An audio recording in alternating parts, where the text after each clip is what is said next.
What's up everyone? Welcome back into my YouTube channel. So ay pag-usapan natin kung bakit nga ba nawawalan tayo ng tiwala sa sarili natin sa pagninegosyo.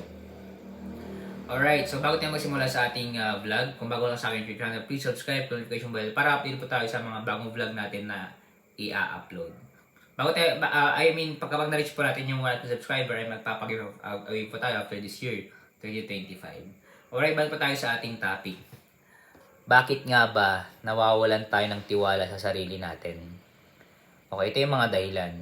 Dahil pumalpak tayo, okay, sinisisi tayo, may mga negative na sinasabi sa atin.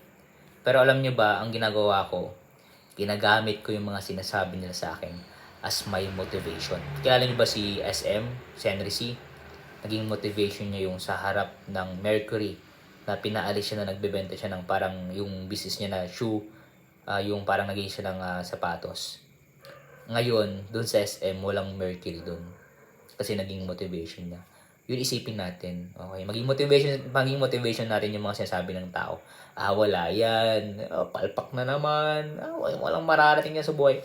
Gamitin natin yun bilang sandata natin at magpatuloy sa buhay pagninegosyo para success at mag-glorify natin ng Diyos sa buhay natin.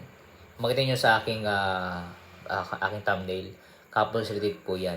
Okay? Ako po yung nag-MC. Pero by the grace of God, nakayanan ko. First time ko lang yan. Pero dahil sa tiwala ko sa Panginoon, okay, binigyan niya ako ng wisdom and ginaid niya ako. Pinili niya ako ng Holy Spirit. Kung natin tanggalin ang guidance ng Panginoon, ha? Okay. So, bago tayo matapos, kung sino bumili sa aking book, click niyo po yung Facebook page, official link pa namin. Message lang po kayo. Salamat po. Tuloy lang. Andito ako. Your support system. God bless. Kaya natin to.